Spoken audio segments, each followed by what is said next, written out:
Andrew Tate was offered $20 million to be Taylor Swift's boyfriend. Travis Kelce, how do you feel about that, my brother? Huh? So yeah, I guess Andrew Tate is exposing that. I guess he was offered $20 million to be Taylor Swift's boyfriend. I didn't expect to see this title on the video today, but we're finna see what he's gonna have to say about this. That's very interesting. Didn't her boyfriend just win the Super Bowl? Travis Kelce, Mr. Jab himself. So yeah, let's hear what Andrew Tate got to talk about here. If you took the money, you'd probably be Taylor Swift's boyfriend right now. Bro, full of vaccine. Yeah, Well, no, you'd be that guy. You could have been the booster guy. Yeah, I 100% could have been Taylor Swift's boyfriend. I could have taken the saline injections because the famous people, they can't be dying, right? So they don't take the real vaccine. I could have taken the saline injections. I could have been Taylor Swift's boyfriend. I could have had Dua Lipa and Katy Perry in the corner cucked. I could have been sitting around being king of it all. I could have taken Britney Spears for a wild ride. She's crazy. That would have been an interesting night. But yeah, I could have sold my soul and I would have been at the Grammys, at the Oscars, hanging around with all these people, and I'd be Andrew Tate, and I could have just shut up about certain things, and I probably could have kept the semblance of my message instead of few things and like skirted on the edge of. Okay, I think this title was a little clickbait. I think it's talking about that they probably offered him, or like he could have took that route of selling out and got everything he wanted, or got this glitz and glamour like Travis Kelce, be the poster boy for the jab, dating the superstar, pop star, whatever.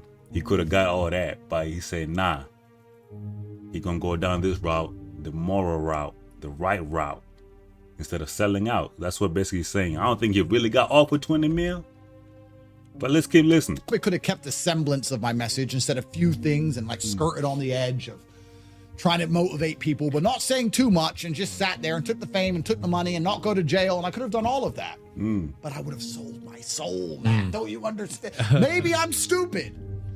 Sometimes I look in the mirror and think, am I dumb? Like, am I just so petty and principled? Am I an idiot? Couldn't I have just taken the money and spent time with my children and had this fantastic life? Did I make a mistake? Nah, bro. I don't think you made a mistake, because a lot of shit comes with that. Look what's going on with Diddy and Usher and them, man. Going that route, that Hollywood route, is not the way to go. You might be like in the presence of people on social media. You might have everything you have in life, but realistically, off that social media, you're really miserable. You will have all this money, but bro, having all this money sometimes, like, you become desensitized. Having all this, like, you done it all. That's why people like Diddy end up doing this little freakniks, whatever shit. So I think you took the best route, man, without selling your soul, man, for real. Spent time with my children and had this fantastic life. Did I make a mistake? And then every once in a while, something happens, and it reminds me that I didn't make a mistake. And I'll give you a very simple example of it. The last time I felt like I really did the right thing is when I did Piers Morgan. And he started asking me about Israel-Palestine. Yeah. And he started trying to get me to say what he wanted me to say. And I was like, no, it's a genocide. And I don't care what you say. That is wrong. And that is what I believe. We don't have to even argue whether what I believe is true, even though it is. The point is, if I had signed that contract, I would have been told what to say.